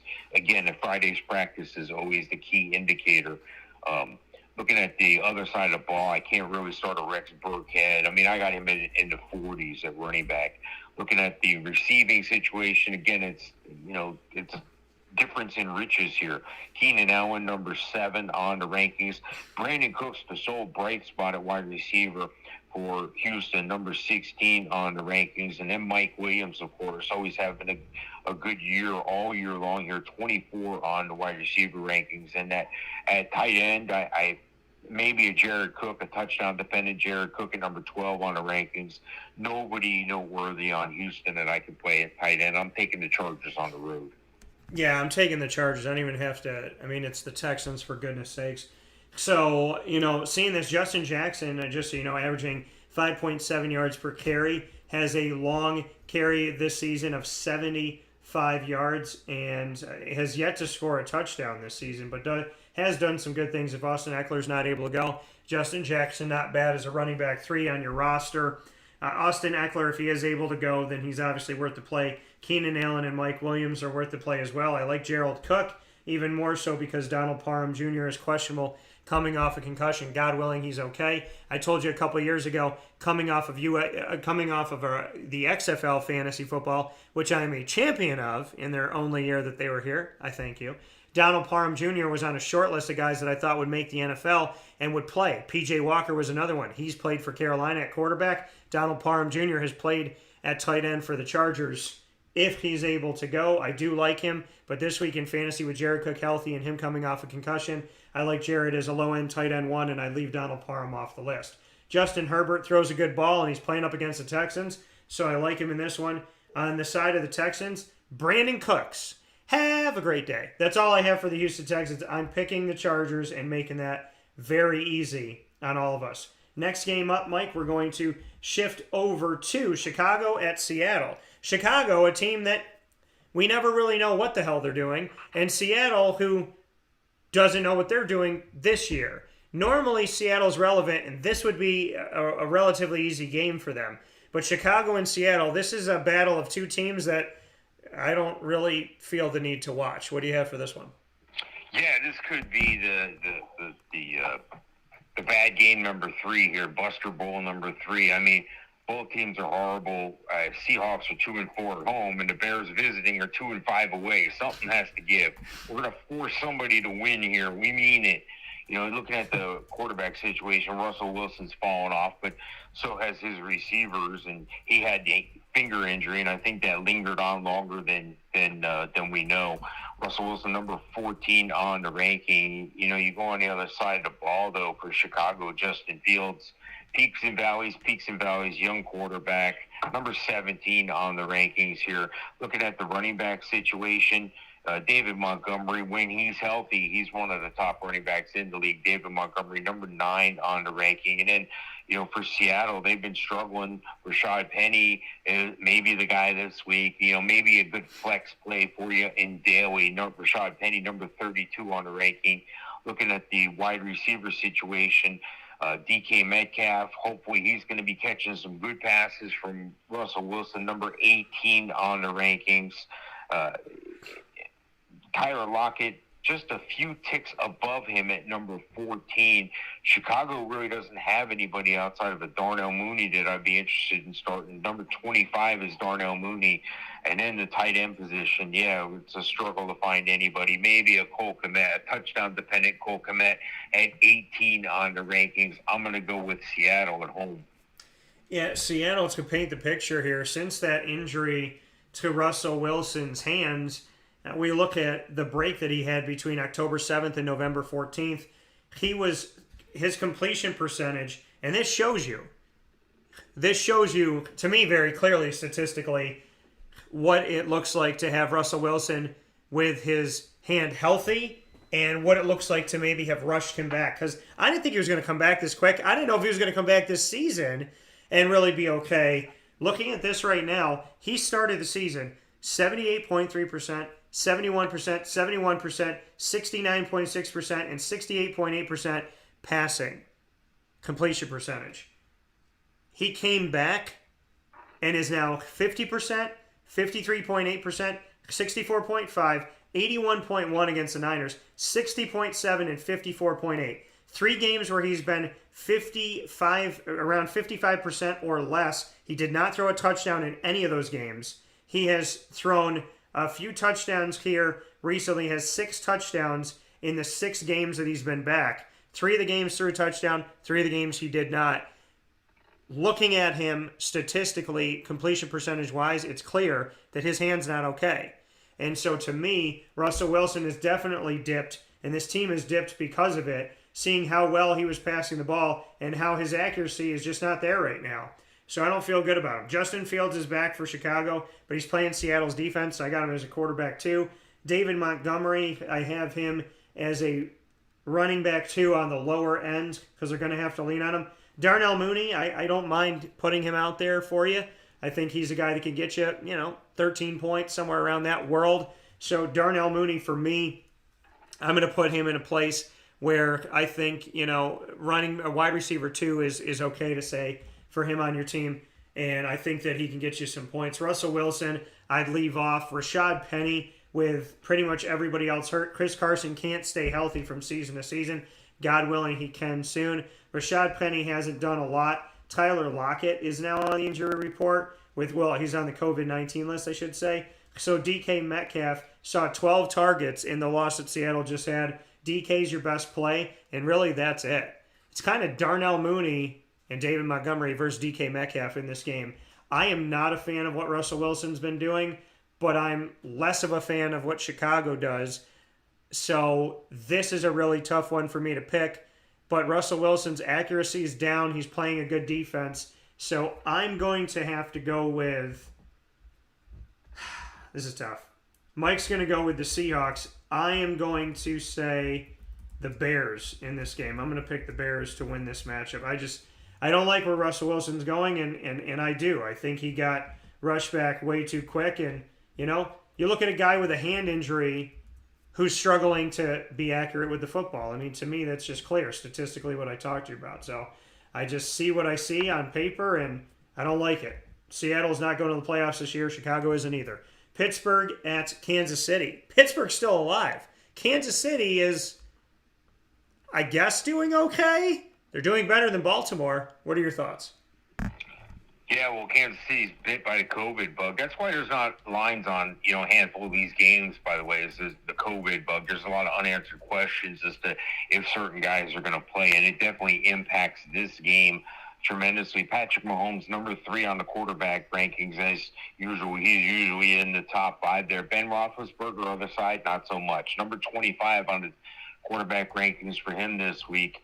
Then you go over to running back Clyde Edwards-Helaire, number 19 on the running back rankings. And then you go to a Najee Harris, who's number 5. So there's some money here on both sides of the ball. Then you look at wide receiver, and you go Deontay Johnson, number 4 on the rankings. Chase Claypool, number 35. Then you go to Kansas City, and this is where the trouble starts. Tyreek Hill, COVID list. All right. So I'll go down the list here. Brian Pringle, McCole Hardman. These guys are not even flex plays. There's a lot of unanswered questions there is what I'm saying. And then I go over to tight end. Without Kelsey, there's some unanswered questions there. So, I mean, I don't know. These guys have the opportunity to play. They could test their way back in. But right now, I just don't know. So you got to look at the Friday injury report. You got to watch the COVID reports. You really got to watch. But, heck, you're doing that. If you're alive this time of year, you're doing that. You're in the playoffs. So good job. Look, I'm going to take the upset of the week here. I'm going to take, and I think it's the upset of the week because they're playing in Kansas City. There's no line. But I'm going to take the upset of the week here and say the Steelers are going to win this one in Kansas City. Yeah, Kansas City is atop the AFC at 10-4. And just to show you how different that is from the NFC, in the NFC we have 5 teams that are 10-4 or better. The Green Bay Packers 11-3, Cowboys, Bucks, Cardinals, Rams, all 10-4 in the NFC. And by the way, the Steelers right now are close to being in the playoffs. They're 9th right now behind Baltimore and Buffalo. Buffalo wins the tiebreaker in winning percentage in common games over Baltimore. So Buffalo is the last team in as it currently stands right now. The Colts are in right now too. Just a very interesting world that we're living in. But on Pittsburgh's side of it, Najee Harris worth the play and Deontay Johnson. Chase Claypool as a flex guy for you could help you out in PPR a little bit. Pat Freiermuth is questionable with a concussion if he's able to go, but I'm always leery about starting anybody post-concussion right after for them coming back. I'm always very, very I don't feel good about those moments. I very, very rarely think that somebody's going to come off of a concussion, play that first week, and be okay. Maybe a Gronk, but not a lot of other people. So Freiermuth, I love him. He's on a bunch of my teams, but unfortunately, I don't feel great for him this week because of that, and I hope he gets better. On the other side of it, Pat Mahomes, yes. Clyde Edwards-Helaire, yes. Byron Pringle, I had one of my teams by default. It was auto-drafting for me. And so he can get more involved in this game. Demarcus Robinson and McCole Hardman, I would probably say McCole more, maybe a little bit of Demarcus. Those guys could be low-key flexes for you in this matchup because of the fact that they've had some experience with Mahomes. Travis Kelce's on the COVID-19 list, and so is Tyreek Hill. So ultimately, when it comes down to it, it's Patty Mahomes, Clyde Edwards-Helaire, and you might be able to pull off something with McCole Hardman and maybe a Demarcus Robinson. I thought this going into it, and I'm going to stay with the thought that I had. I'm going to agree with you, Mike. I'm picking the upset in this game, and I'm going to pick the Steelers to win this game over the Kansas City Chiefs.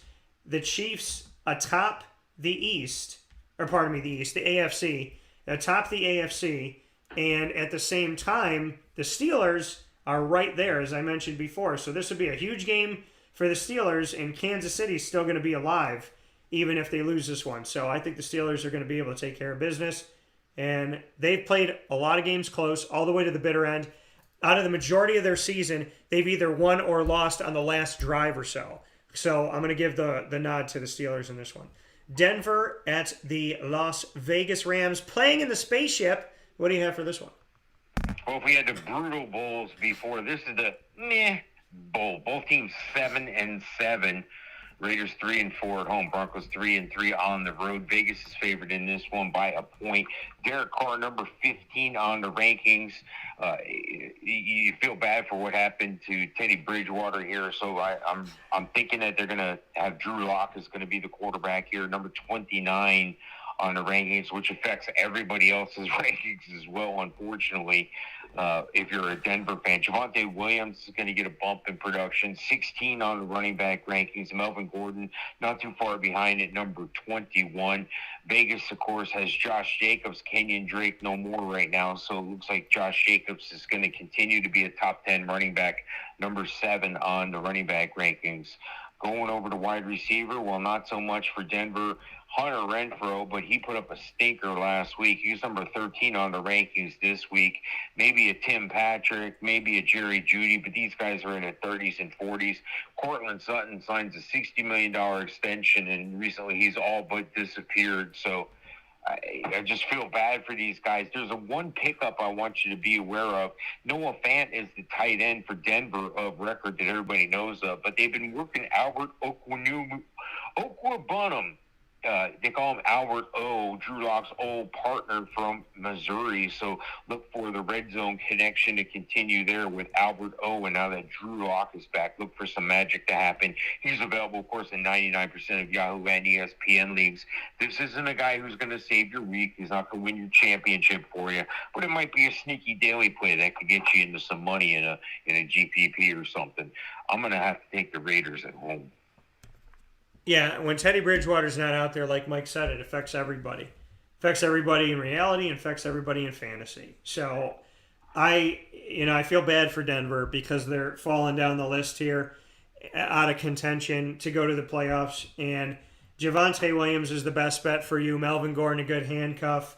Noah Fant, not a bad play as well for Drew Lock to be able to get out to him. And Jerry Jeudy, because, Jerry's had some good moments with Drew. Cortland Sutton's dipped down here. Jerry Jeudy dips because of the situation with Teddy. But like I said, he still's got something with Drew Lock. I like Javonte Williams the most. On the other side of it, I like Josh Jacobs. Foster Moreau, not a bad tight end to have, especially if you got guys injured, COVID, or on reserve, that are out there right now. Anybody that's in the injury report or on the COVID protocol list, Foster Moreau could be a nice add for you because of PPR situations. So I think this is Javonte versus Josh, running back versus running back. I'm going to pick Vegas in this game because the Broncos with Drew Lock, I just don't believe in that team going far. I'm not a believer that Drew Lock is going to bring them where they need to go. Hence why they brought in Teddy Bridgewater.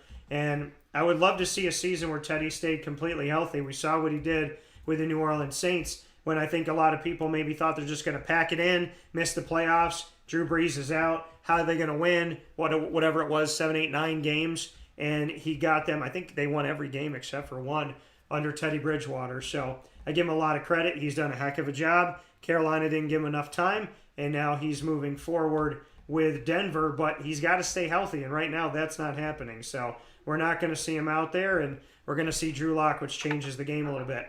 We got Sunday and Monday Night Football to go. We're going to do that here on Christmas weekend, right after this fast break on Wake Up Call with Dan Tortora. We're inside of the Cafe Kubal studios, and we're here with you inside of the Fantasy Football Power Hour, proudly presented by the Wildcat Sports Pub. Go to 3680 Milton Avenue, Camillus, New York, 7 days a week. Perfect for your Christmas and holiday shopping because it's in the center of so many different places for you to go to. And you can make a dinner and a movie out of it. Go to dinner at the Wildcat, then hop over to Movie Tavern. And, of course, you can go takeout and delivery route by calling 315-487-2222. That's 315-487-2222 for the Wildcat. We'll take a step aside for a fast break and spin back around right after this where sports meets life on Wake Up Call with Dan Tortora.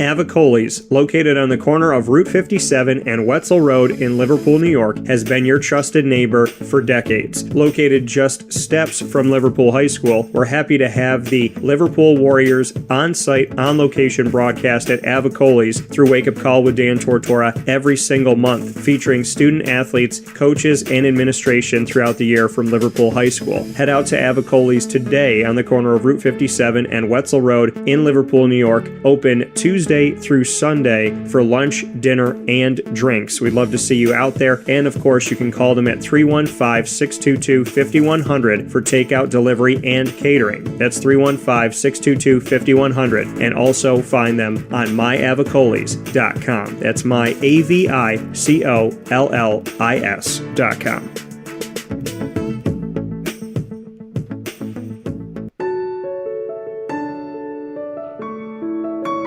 Having peace of mind when you're out of town that your furry-loving friend is safe and sound means taking them to Canine Campground, because we all know that when it comes to the love of our pets, it goes well beyond the call of duty to make sure they're safe and sound. Right, Lily?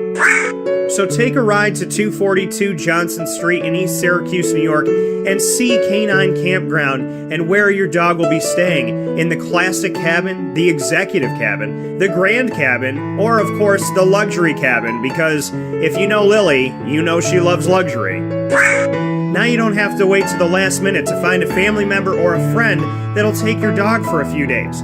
Call Canine Campground at 315-299-4013. That's 315-299-4013. Their drop-off and pickup times are Monday through Sunday. Check K9campground.com for more information. That's the letter K, the number 9, and campground spelled with a K.com. K9campground.com. When you're going out of town, bring your dog to Canine Campground.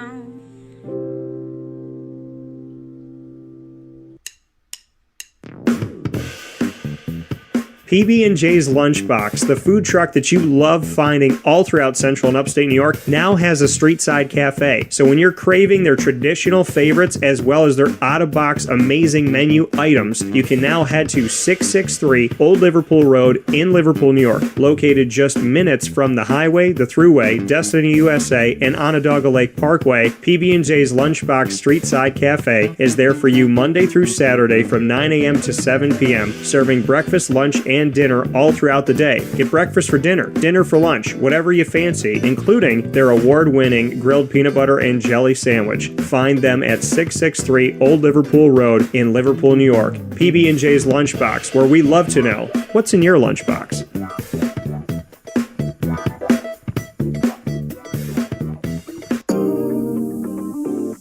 As a patient, what do we want?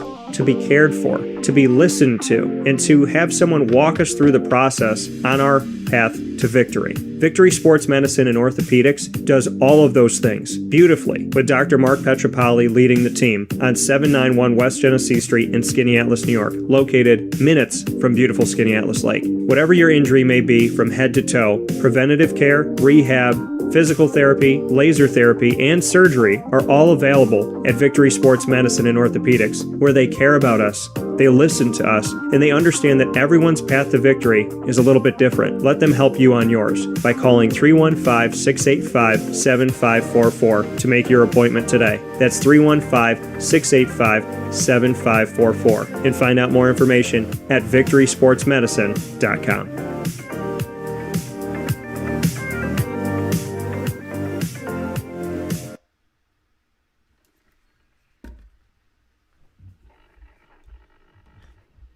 Welcome back here to Wake Up Call with Dan Tortora on wakeupcalldt.com, your one-stop sports shop, and on mixlr.com/wakeupcalldt. Inside of the Cafe Kubal Studios, Cafe Kubal here with you, 3501 James Street, 401 South Salina Street, both in Syracuse, in downtown Syracuse by the Dome, inside of Golisano's Children's Hospital, as well as out in Manlius on 343 Fayette Street, and on the corner of Route 11 and Taft Road at their drive-through location at Sweetheart Corners in North Syracuse. So make sure you head out there today. Their Christmas blend is still available while supplies last, and their pumpkin spice chai, their holiday chai, still available there for you as well. So make sure you go out and get that chai as well as that Christmas blend and so much more. So many great things happening at Cafe Kubal. And at the Sweetheart Corners location, they have cookies shaped like the old Sweetheart Corner logo, which is still up there at Sweetheart Corners right by Cafe Kubal. So you can go and get that today. They're really beautiful and really awesome. So make sure you pick one up for yourself and for your loved ones. So make sure when you grab one, grab two. at the Cafe Cubal locations today when you go out and support local. With that being said, speaking of supporting local, inside of the Fantasy Football Power Hour, proudly presented by the Wildcat Sports Pub on 3680 Milton Avenue in Camillus, New York, it's that time for Mike and I to hop into Sunday and Monday Night Football. And so we're going to go into Sunday Night Football, massive game. A lot of these teams playing rivalry games inside of their divisions have been playing double headers in almost what felt like almost back-to-back weeks, playing one game and then one very shortly after against a rival. And it's no different when we look at the NFC East, as we will see Washington at Dallas after we saw Dallas at Washington. Mike, what are your thoughts as Dallas has done something they haven't done in a while, which is take care of their divisional matchups late in the season? Washington's at Dallas on Sunday Night Football. What do you got? Yeah, this is a game where you're going to see some fantasy points if you pick the right spots here. And what I mean by that is, first off, look at the quarterback situation. Dak Prescott has had a spotty year. You know, he's had spottiness around him, though, outside of a few players. I mean, even the running back situation has been questionable at times. But Dak Prescott checking in at number 10 this week on the ranking, and Taylor Heineke number 18. Looking at the running back position here, Zeke has been hampered most of the year, it seems. He hasn't been himself. And then Tony Pollard was coming on strong. Tony Pollard dinged up a little bit, but number 24 for Tony Pollard on the ranking, number 8 for Zeke. Looking to get Zeke fully back. Hopefully he's going to be fully back for his stretch run here. They're looking to make an impact in the playoffs. Going to Washington, though, Antonio Gibson was playing on a hairline fracture on his shin for a lot of the year, number 14 on the rankings. Looking at the wide receiver situation, this is where you're going to see the most points. CeeDee Lamb, number 9 on the rankings, and looking at number 23 for Amari Cooper. And then Scary Terry at number 29 dips down a bit. I have a feeling they're going to put Diggs on him and try to shut him down. Nothing really to speak of from the tight end position for Washington right now, since Logan Thomas has been dinged up. But Dalton Schultz, touchdown-dependent tight end, but number 9 on the ranking. I look for him to score in the red zone here this week. I'm taking Dallas at home. Yeah, the Dallas Cowboys, I think they're going to continue to move forward here and find themselves another victory. Dak, in the last 5 games that we have seen, his completion percentage has been 65% or better in 4 of those 5 games. 65.1, 68.1, 65, and 75.7. Most recently against the Giants. The only game where his completion percentage was below 60% was against Washington a couple games ago. In a 27-20 win, he was 22 of 39, 56.4% completion percentage, and he threw 2 interceptions. So the Washington defense got him better than anybody else recently here in the last 5 games. He was able to throw a touchdown against Washington and has thrown a touchdown in all of his last 4 games after throwing no touchdowns in a loss to Kansas City and having 2 interceptions. So Dak, not too shabby there, but like I said, his worst game in the last 5 was against Washington. So something to look at as he steps into the second game against the Washington football team, which I'm still pissed about. Pick a freaking name. And then Ezekiel Elliott on their side of it. Zeke on his side of it hasn't done much this year. Has been very underwhelming. Last 5 games, under 4 yards a carry. 2 touchdowns in 5 games. No game has he gotten 60 yards or more. He got 52 most recently on 16 attempts against the Giants on the road, 3.3 yards per carry in that game. Did have a rushing touchdown, though. Tony Pollard, who's been backing him up out of Memphis, another guy that I covered. To take a look at Tony Pollard's stats in the last 5 games, Tony Pollard, different. As I told you, Ezekiel Elliott has not had 60 yards or better rushing in any of the last 5 games. Tony Pollard has had 70 or better in the last 2, including this last game. So Zeke's best game of the 5 was also, rushing-wise, yardage-wise, the best game for Tony Pollard. 12 carries, 74 yards, 6.2 yards a carry, almost double the output per carry that we saw from Zeke. He did not score on the ground. And in the game before against New Orleans, 7 carries, in the game that he played against New Orleans, so the game before the Giants was Washington, but he didn't play in that, didn't have any stats rushing in that game. 7 carries, 71 yards at New Orleans for 10.1 yards a carry and a touchdown. Tony Pollard bringing a lot to the table here and kind of making up where Zeke's leaving off here. As far as Washington, they have Garrett Gilbert, who could be starting this game, with Heineke, Allen, and Fitz all injured. Antonio Gibson worth the play. Scary Terry, well, he's playing with potentially his 4th quarterback this year, so that could put him in a not great situation. So we'll see what he has here.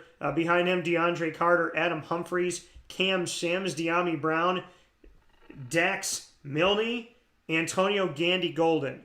None of these guys household names right now. Antonio Gibson's your best bet, and I got him lower end 2, high end 3 at running back. For the Dallas Cowboys, Dak Prescott, Tony Pollard, Zeke Elliott worth the play. See how I said Tony before I said Zeke?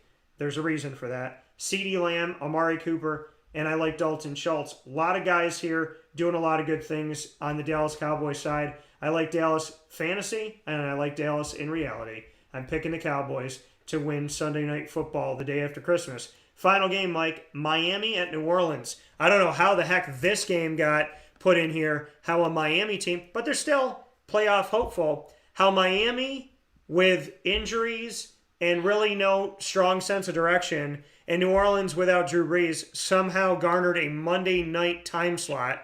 But what are your thoughts? Yeah, well, it's Christmas week. Give it to them. Hey, both these teams are 7-7. You think, it's a meh game. Both Miami 2-4 away, and New Orleans, where the game is 2-4 at home. So you're like, it's gonna be a mediocre game. There's some fantasy value in this game. Again, if you know where to find it. I keep telling people that sometimes you got to sift through a lot of manure to get some diamonds, and this happens to be one of those situations here. Tua Tagovailoa, number 13 on the ranking. Taysom Hill doesn't look super sexy or fancy from a NFL standpoint, but he's like a Jalen Hurts. He gets it done with his legs and a little bit of his arm when you least expect it. Number 8 on the quarterback rankings this week. Looking at the running back position, we had 9-year breakout player Cordero Patterson for the Falcons. Now we have 7-year breakout player Duke Johnson for Miami. He's one of the top pickups this week. Available in 98% of Yahoo leagues, 99% of ESPN leagues. Last week he put up 22 rushes for 107 yards and 2 touchdowns, good for 27 fantasy points. So he's out there. Go get this cat. Put him in your lineup, at least as a flex. Looking at the other side of the ball here, though, for New Orleans, of course, Alvin Kamara, number 12 on the running back rankings. Going over to wide receiver, well, not so much for New Orleans. Maybe a Marquez Callaway at 34. Looking, up and down, there's nothing else there. But then you go over to Miami, and you're like, well, Tua's old buddy, Jalen Waddle, he's been pretty dependent on each other all year. 15 on the rankings for Jalen Waddle. And then tight end, Mike Gesicki's the guy. He's normally top 10 when he's healthy. Number 4 on the tight end rankings. And, well, not so much for Adam Troutman and the crew over at the Saints. Adam Troutman's number 28 on the rankings. I got to take the Saints at home. Yeah, I mean, this is a good game to have Taysom Hill out there for your fantasy. He's playing Miami, and I like it. I really do. Tua, not so much in this one. Duke Johnson's found his way here. Myles Gaskin. Those guys, that's if you have a bunch of guys on COVID, guys on IR. If you're just looking for anybody in free agency and you're digging, you might be able to find a Gaskin. He's probably on someone's roster, though, and maybe a Duke Johnson. Jalen Waddle's where it's at. And Mike Gesicki, in my opinion, as far as looking at any fantasy value at this point with Miami. On the other side of it, Taysom Hill, Alvin Kamara are yeses for me. Mark Ingram's a sneaky flex, a low-key one. Traquan Smith, he's another flex guy. Marquez Callaway. Really, I mean, Marquez Callaway, inconsistent. Traquan Smith, inconsistent. Callaway just had a 100-yard game. Tough to say because Callaway could get you almost nothing after getting you a whole lot of something. So I don't feel great about any one of these wide receivers. So it's hard for me to tell you, yeah, definitely put that guy out there. It's in the rushing attack. It's Taysom, it's Kamara, and maybe a little bit of Ingram. That's what it looks like for me. Marquez Callaway, to look at his statistics here in these last few games, just to kind of see where he's at this point. Because I would love to, really break it down coming off of that 112-yard game. He had 34 yards the game before, 13, 24, 26, 37. That was his first 100-yard game of the season. So again, temper your expectations. Sony Michel had a good day. Marquez Callaway had a good day. Well, is it a good day, or are they getting back onto things? What does the body of work show you? So that's just something to look to. I feel better about the running game of the Saints. I feel better about the Saints overall. I'm picking the Saints. I think that Taysom could save your fantasy week in the playoffs if you have him on Monday night. So I'm going to pick the Saints as well. So with that being said, that's the Christmas week celebratory fantasy football advice. Week 16, 2021-22 NFL season for the Fantasy Football Power Hour. Not one of, not a, but the. Brought to you by the Wildcat Sports Pub with my guy Mike Sofka. Mike, as always, I appreciate you. Hall of Fame FantasyFootball.com. Check it out. Winning Fantasy Football on YouTube and our joint channel, Winning Fantasy Football Group on the Facebook. Mike, as always, thank you. And beyond that, a very Merry Christmas, a God bless to you and yours, and a very much appreciation that my gift this holiday season I get all year long, and that is your friendship and working together on fantasy football, doing something we love. Thank you, brother. Appreciate it. Yeah, no, thank you, Dan. That's much appreciated. And right back at you. Merry Christmas, and I look forward to speaking with you next week. That coming from Mr. Sofka. All right, Mike, I'll talk with you soon, and be well. All right. Take care. God bless. That coming from Mike Sofka here, where sports meets that thing called life on Wake Up Call with Dan Tortora. So with that being said, we are proudly here at the culmination of today's show. I want to implore you to watch and listen to Wake Up Call with Dan Tortora every Monday through Friday from 9 a.m. to 11 a.m. Eastern Time on mixlr.com/wakeupcalldt, as well as on wakeupcalldt.com. You can also watch and listen by going to facebook.com/wakeupcalldt and on youtube.com/wakeupcalldt, as well as facebook.com/live-now-dt. So make sure you check me out on all of those live channels every Monday through Friday from 9 a.m. to 11 a.m. Eastern Time. And, of course, search us in the archives on Stitcher, TuneIn, Spotify, YouTube, iTunes, and Apple Podcasts, iHeartRadio, Podbean, and more by going and searching Wake Up Call with Dan Tortora, or one word, Wake Up Call DT. And, of course, you can thank all of our Central and Upstate New York partners for the incredible work that they do in our community that goes way beyond the products that they sell, and I thank them for all that they do. Please support local in Central and Upstate New York. It is imperative, and if anything's shown you that, it's the last 19 months. Cafe Cubal, Carvel DeWitt, the Wildcat Sports Pub, Ma and Pa's Kettle Corn and Popcorn Factory, where you can order their kettle corn from anywhere in America by going to maandpaspopcorn.com. Progressive Dental, Avicoli's, Canine Camp Dog Daycare, Chick-fil-A Cicero and Chick-fil-A Clay, Canine Campground Dog Boarding, the Millhouse Market, Victory Sports Medicine and Orthopedics, Pizza Man, the Lemoyne Dolphins, PB&J's Lunchbox, Honda City of Liverpool, and Mother's Cupboard. I thank you all. Folks, I care about my community, and I want to see my community succeed. It succeeds by supporting one another, so please make sure to support these wonderful Central and Upstate New York companies, and, of course, support those that I am proud to be the historical multimedia marketing partner of, and that includes the Lemoyne College Dolphins.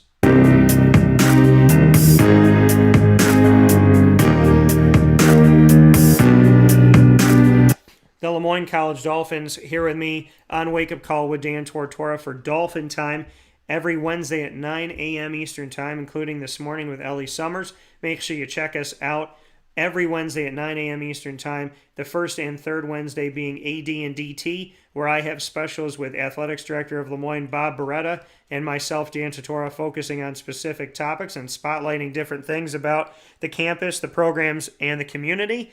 And, of course, every second and fourth Wednesday, we bring you Dolphin Dive like today, where we dive into the stories of student athletes, coaches, or staff members and why they felt like going to Lemoyne was the right decision to make and what they think about that decision moving forward. You can see all of our episodes by going to youtube.com/wakeupcalldt and clicking subscribe.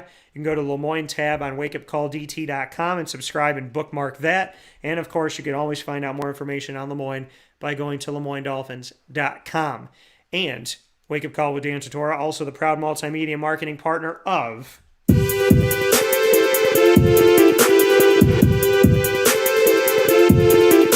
your Marywood University Pacers. Marywood University rounds out every week on Fridays here on Wake Up Call with Dan Tortora, where sports meets life. You can have them here with us listening and watching every Friday to Pacer Pride, our signature exclusive segments with Marywood University's Executive Director of Athletics, Pat Murphy, their coaches, and their student athletes. Pacer Pride all the time, including from your Pacer right here, a proud alum, myself, Dan Tortora, and countless others around the country.